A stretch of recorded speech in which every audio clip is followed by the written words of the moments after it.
welcome in to this edition of the Heel Tough Blog Podcast. I'm your host, Anthony Pagnotta. On this edition of the podcast, you will hear portions of an interview that I did on the other podcast that I am a part of, the Hustle Hands TV Worldwide podcast, along with my co-host, Jamison Sharp, as we sat down and talked to former North Carolina kicker, Jeff Reed.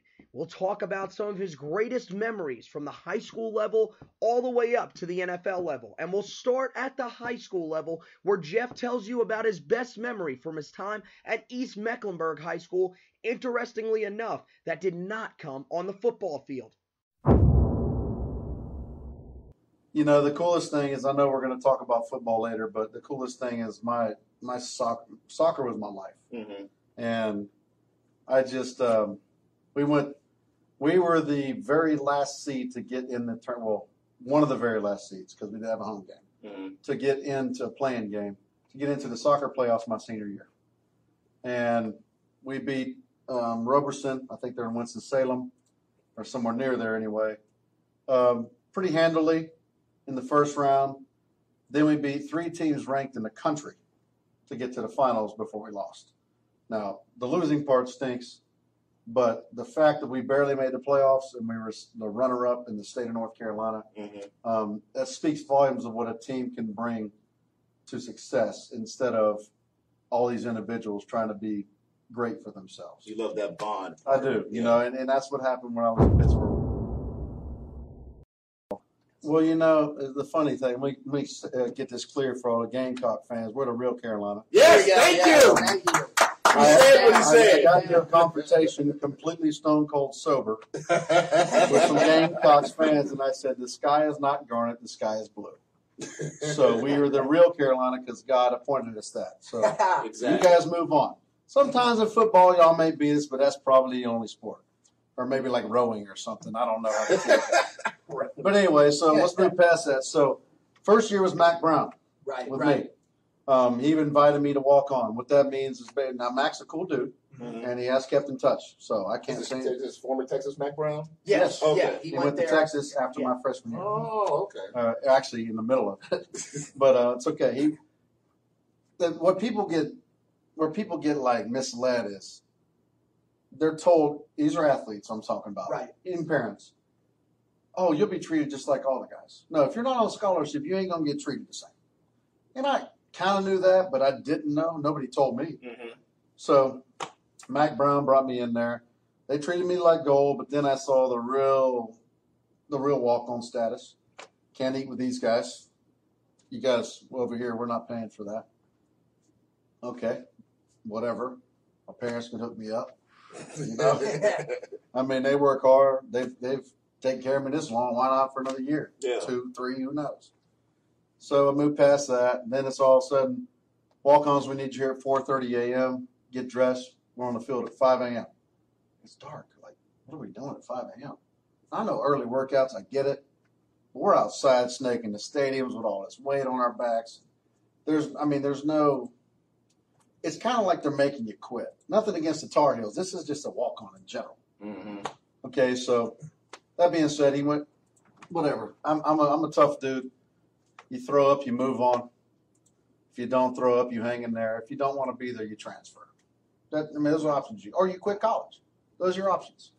And my parents would love me either way. It's the kind of family they are. So that being said, like you said, Carl Torbish came in as the defensive coordinator, became the head coach. Very likable guy. Don't know if he was ready to be a head coach. Right. Nothing against him. I can talk to Carl right now and see him yelling at me and spitting on me like Coach Cowher did in Pittsburgh. And he's an NC State guy, but we'll leave that alone. That's another day. Yeah. But, I mean, it's just like you're looking at the dude and you're like, this dude's so intense. But like, I made the kick, but it didn't go down the middle, so he's mad at me. Really? Oh, it counts, but okay. He wanted to perfect. But I was a walk-on, so I was kind of thinking maybe just yelling at me, but hopefully I'll quit. That's one less guy I got to worry about. Of course, that's not his attitude. He was a great coach. He's a more defensive-minded coach. And for those days, we had a defense. We didn't have much of an offense. Right, of course. So it made him look really good. Not that we were fantastic, but with Mac Brown, my freshman year, I ran out of the tunnel at home games, and I was the first one out so I could be on TV. Other than that, I didn't see the field for 4 years. And so we were number 1 in the country in defense. Number 4 ranked. Only team we lost to was Florida State with Chris Winkie, Sebastian Janikowski, Peter Warwick, name the guys. I mean, that was when Florida State was the real deal, not the clowns they are today. And, that's a joke over there.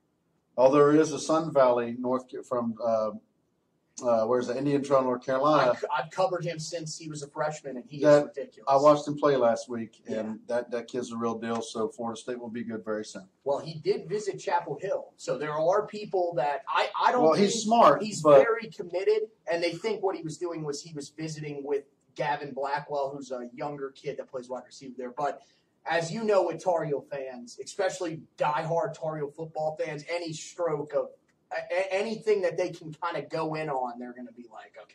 Yeah, I mean, everyone says we're a basketball school. Have we had more success in basketball? Of course. Right. I mean, you can't really top Michael Jordan. Mm-hmm. We don't need to go any other names. Exactly. I mean, we could say a lot of great defensive players, offensive players at Chapel Hill and football teams. Michael Jordan's pretty prominent. That's why he owns an NBA team. And everybody else is kind of outskirts of coaching high school, this and that, coaching privately like myself in football. So after Torbush, he was great. John Bunny came in. I played for all 3. 9-3, 10-2, 8-4 at the worst. Right. We started off 0-2. We missed the SMU game because 9/11. We played Florida State at home. And me personally, I'm not a negative guy, but I was like, we're supposed to be good. We got Florida State next. They're number 1 in the country. Well, we beat them like 42 to, 17 or something. We just destroyed them. So, we ended up destroying Florida State, turned our whole season around. Yes. We went to the Chick-fil-A Peach Bowl, which I think it's just the Chick-fil-A Bowl now. I'm not sure about that. Yeah. And we beat Auburn, which Tommy Tuberville was there and basically told us as a group in the same room with us, Auburn here, Tar Heels here, the ACC has no chance of beating one of our teams.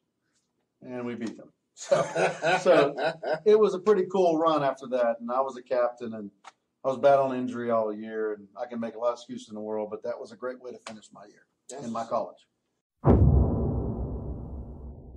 So that being said, my name is on a wire. Once you get released, you're on the wire. Mm-hmm. If you're on the wire, because coaches call coaches. Right.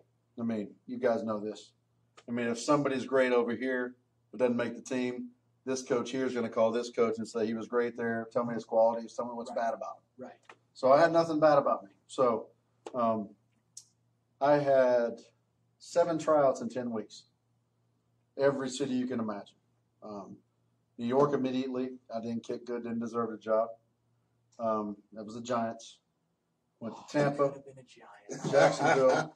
Matt Bryant was there. They were ready to get rid of him. Right. And he, bless his soul, he's still kicking. Yeah, he and is. He's kicking well. Very awkward start, but still kicking well. Yeah. Good for him. I mean, Tampa, it was Giants, Tampa, Jacksonville. I mean, the list goes on. Right. Pittsburgh was the last one. And the coolest thing about Jacksonville is Coughlin was there. Mm-hmm.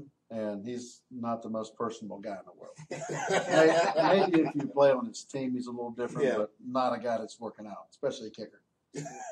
So I went there. I was 12 for 12. I couldn't miss if I tried. I mean, I was hitting balls that were going dead middle. All my kickoffs except for one were great. And he came up to me and he said, "Son, you have a lot of potential, but we're going to go with a veteran." And I said, "I understand, Coach. I understand." It's another dagger to the heart, of course. Right, but it's just like you've heard that 4 times now. Yeah. So. And I told him, and I said, "Yes, sir, but the only way for you to know if a rookie can get it done is to give him a shot." That's all I said. And he goes, "You're right." But he went Richie Cunningham. He used to play for the Cowboys before that. And he was good. He did well, but I outkicked him, and he was older than me, so I had a stronger leg and whatever, blah, blah, blah. So I ended up signing with Pittsburgh. We had 4 guys there at the tryout. It was sleeting. It was a field full of mud. It was 20 degrees, 25 degrees. Perfect kicking. You got perfect. coming from North Carolina and Jackson. Didn't even know what shoe to wear. My kicking foot, yes. Plant foot, I'm like, I've never kicked in this. So if I fall, don't make fun of me. You got Cower, you got the Rooneys, you got Kevin Colbert, you got the organization out there. And there's 4 of us. And all of us fell at once. We all kicked about the same. I didn't stand out. And I hit the longest field goal, but also missed a shorter one. Mm-hmm. And all of our kickoffs were 9-10 yard line. They weren't perfect, but it was cold. Right. And I sure as hell wasn't used to it. So I didn't know about everybody else. And there were 2 veterans there and 2 rookies. So anyway, but everyone was complaining about the field. And I just laughed because I was like, is this where you guys play or we're working out? Granted, this is Heinz Field's 2nd year in existence. Mm-hmm. So they didn't know how to, because they didn't build it where the sun hits the grass. Right. So, and the sun's out 80 days a year in Pittsburgh. So it's not going to grow a ton anyway. So if you don't get turf, but they do replace the field a lot now, well, that's a different story. I don't even want to get into it. So, one guy went up, came down, said, nice to meet y'all. I said, good luck. Another guy, same thing. 3rd guy comes down. He goes, you're the last one. They're sending me home, so I hope you get the job. I go up there. Kevin Colbert and Coach Cower have a contract in front of me. I get the chills, and I'm like, so am I the guy, or are you sending my ass home too? and they're laughing. They're like, we're keeping you because of that attitude. Yeah. And I said, well, there's no reason to complain, be frustrated. I said, you gave me a tryout. You've seen what I did at other teams. Give me a shot. And they said, we are. And I said, now here's the only problem. This is the first tryout. I didn't bring anything besides a toothbrush, deodorant, pajamas, and 1 outfit that's a Tar Heel outfit. Oh. And I know I'm going to get made fun of by my teammates that I don't know yet. Yeah. Can I go home and be back at 6 a.m. in the morning? Because I know we have practice we have to be at the facility today. And Kevin Colbert looks me in the eyes and he goes, if you don't get it good against the Bengals, you can stay home. And I said, well, okay, I guess I'll stay here. So I'm good, never mind. 8.5 years later, 2 rings later, 2nd in all-time points to Gary Anderson later, I was a Steeler. That's how it worked out. And it was not easy. Mm-hmm. I didn't master anything, even though people even today on social media think I did. I would never coach anyone to kick how I kicked on that field. I had to learn how to stand up. I had to learn how to, if it is going to be windy, but it's windy a lot of places. It's going to rain, but it's going to rain a lot of places. It rains in Florida. Yeah. It's going to sleet, but it sleets in Denver. It snows. But how can I stand up? Because my job depends on me standing up first. Mm-hmm. If I can't stand up, it doesn't matter if it's 80 degrees. Exactly. It's sunny. So I didn't master anything. I had to improvise my whole career, and it was very stressful. But when you believe in a higher power and you believe in what you've been taught, and I'm super strong mentally, then you find a way to get it done. All right, so the smaller one, even though it's not small, is from 2005, which was Super Bowl 40 in Detroit, Michigan, which was the home of Seahawks. Against the Seahawks in the home of Jerome Bettis, which was great to eat with his mother. She fed the whole team in our house. We were bumping shoulders. I can't believe she did that, and she wouldn't let us stop eating, so that's why we started the game a little slow. And this bigger one, as you see here, there's 5 Lombardis, which is the Steelers' 5th. That's what that means. It's got the numbers under here. It's got my name on the side, my number, and then the score and the team we played. And then you got the bigger one. It's got 6 big diamonds. That is the Steelers' 6th Super Bowl, which leads the NFL. Because that is, I will give them the most credit in the world. That is the best franchise in the NFL. And it's not because I played there. Their fans live and die by football. And they also, they're the real deal. And there's, what have they had, 4 coaches in history? 3 coaches? Yeah. In history. I don't know, Cower and Tomlin. Chuck Noll, yeah. I guess that's it. So 3. I mean, they don't go through coaches if you have a rough year. They just move on. Were you just there with Cowher or Both of them. I was with Cowher and Tomlin. Okay. This is the sixth one, which was against Arizona when Santonio Holmes, according to other people, didn't get his feet in the end zone. But according to the jewelry I got, he did. I also consider that game the James Harrison run back. Yes, at the end of halftime. That's right. Yes. At the end of the half. So that was our sixth one.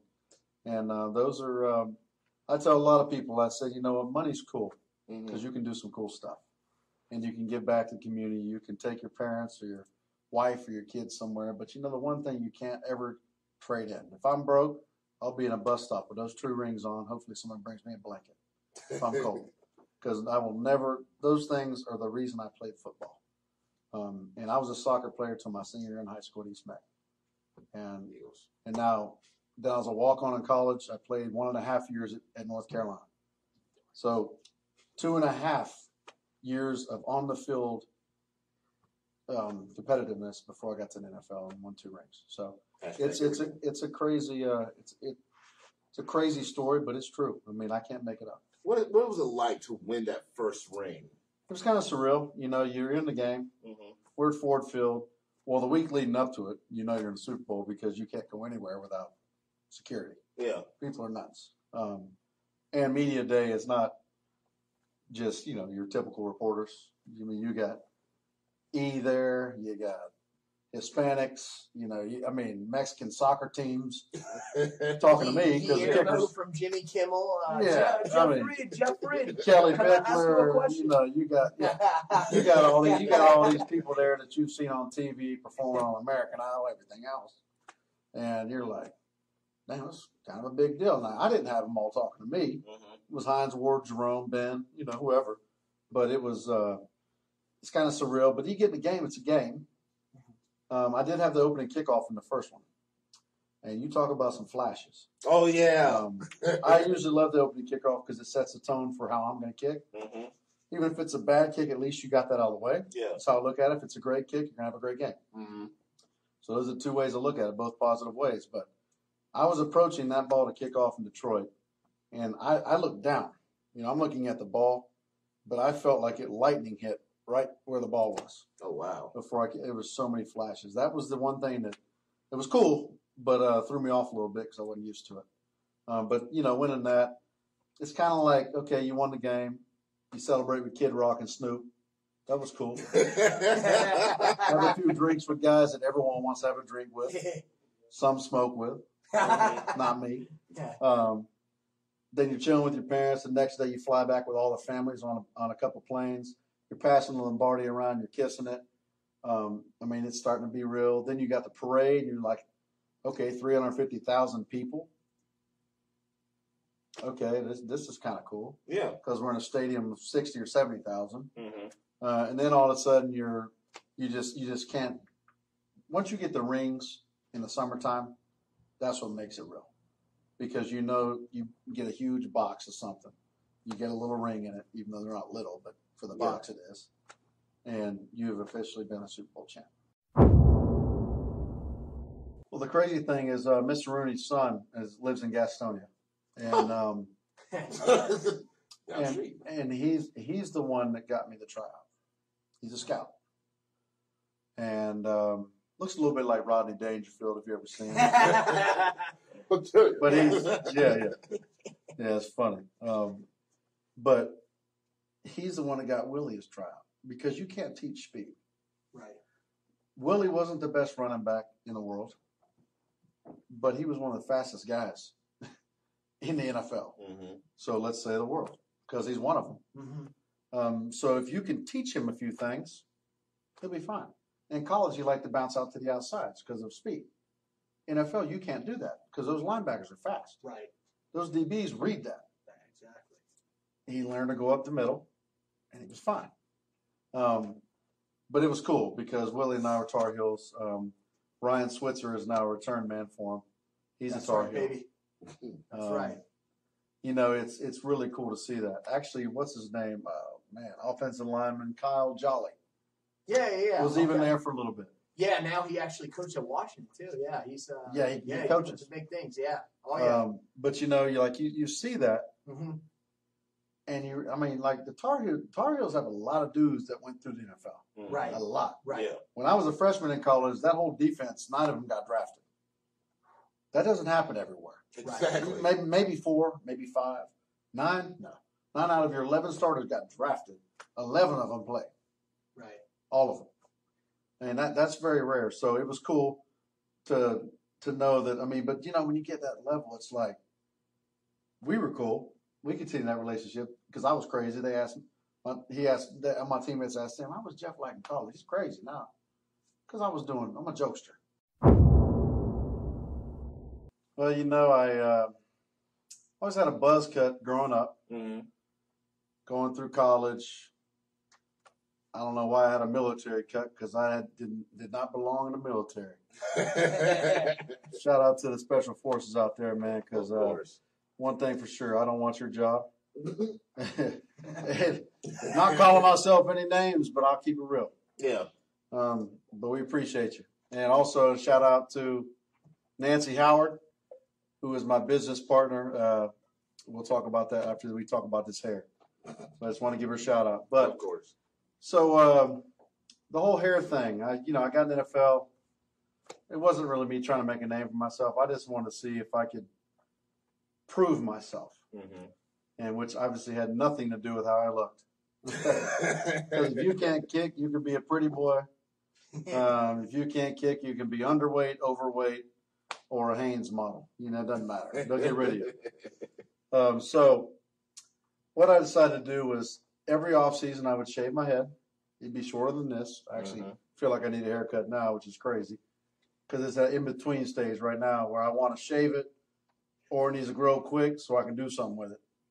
And neither one I'm happening. So, and if the light hits it right, I got a bald spot, but there's hair back there, so I don't know what to do. But I said I'd shave it in the preseason. All right, no, I'd shave it before training camp and let it grow the entire year until we were done with the season, whether it was Super Bowl, first round of playoffs, didn't make the playoffs, third round of playoffs, didn't matter. Yeah. So that was the whole plan. And the only thing I got done was trim my neck up, my ears, my sideburns, look somewhat professional. So I had some crazy hairdos, but the blonde is probably what you're asking about. Yes. Because most people do. When I was younger, that was the natural color of my hair. Oh, okay. Obviously, in the NFL, that was not. And I don't know how women do it because I was in that chair for 3 hours and driving me nuts. Now a mohawk's cool, real quick. Just leave this part here, Yeah. Anyway, so I told my teammates, that was the year of Super Bowl 43, I said, when, not if, we make the playoffs, I used to work for Ric Flair, Charlotte guy. Wow. Yeah. So Rick and I, I can text him, he'll text back. It may take him a few days, but he's shout out to Rick, man. Woo! Yeah, Woo! let y'all do that. But Rick was my boss when he owned Gold's Gym over off of Sardis Road. That's my neck of the woods. Which is now, me too, which is now Planet Fitness over there. That was at Gold's Gym before Planet Fitness. Yes. Years ago. Rick owned it. I worked for him. I was the cleaning machine guy, vacuuming guy. Older ladies came in, older dudes came in. I'd take them to the machines like I had a trainer on my back. I wasn't a trainer. But I was in shape, so it looked good. Anyway, so I told my teammates, I said, when we make the playoffs, no matter what week it is, I'm getting my hair dyed like Ric Flair. Tribute to Charlotte. And they're like, oh, you're crazy. You won't do that. And I said, well, let's make the playoffs. We made the playoffs week 13. Clinched. Which is even better. Yeah. Clinched. Didn't know what seed yet. Yeah. Clinched playoffs. So I go on a Tuesday, which is our off day, dye my hair. I didn't do it. It was professionally done because I know I did mine, playing around when I was a rookie in New Orleans, and it was orange. Kind of looked like your cup there. And I had, blonde stuff that I go lay at the pool. I think it looked really cool, and I'm like, man, it looks terrible. But I was young enough to get away with it or shave it off. So had it professionally done. Like I said, sat in a chair for 3 hours under the dryer, back in the chair. I'm just like, oh my God. No wonder these women say my hair appointment's 4 hours. I thought my woman was going to see another dude. I didn't know. I get it now. That took you so long. Yeah. Now, when I'm single, I get it. After all the arguments. So I did that, and I came back. I came back to the facility the next morning on Wednesday. And Coach Tomlin, everyone said something like, damn, I should have known you would have done it. So Coach Tomlin goes, before we start this meeting, Jeff, what in the hell are you doing? And I said, Coach, we're going to win a Super Bowl, and I'm one of your captains, so I want to be on TV looking like this. Nobody will miss me. He said what he said. And that was still in regular season now. Mm-hmm. And he goes, if we do that, it's well worth it. And I said, okay. So this ring right here, I told him. He didn't believe me. I didn't really know, but I was just confident. So that was the whole hair thing. And then I shaved it out off season. The crazy part about it, that almost nobody knows. I've told Nancy. I've told a few people that I'm close with. Mm-hmm. My buddy goes, so when you shave that, because I know you do it every off season, put it in a baggie. We're going to sell it. Sell your hair? And I said, my hair. And I said, who is going to buy hair? Oh. And I said, now, Michael Jackson, okay. Michael Bolton, he had hair. Ric Flair, of course. Probably. Jeff Reed, my hair. So anyway, I said, you do it. I'll give you the baggie. And I said, and please tell me what you got for my hair. If you sell it. If not, just throw it away or burn it. I don't care. Mm-hmm. So he kept it on eBay for about 3 weeks and got $50. So somebody has my hair. And we're on Facebook. I got a lot of friends. Don't know if that person may have burned it by now. Maybe I made them mad or something. I don't know. Somebody has my hair. And $50 for hair. I mean, that's almost worth another should I do it again thing.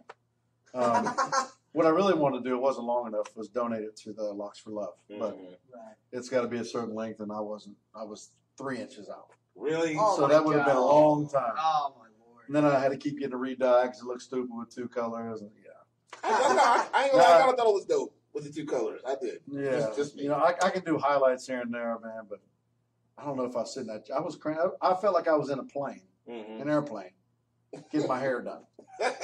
2 things. Yeah.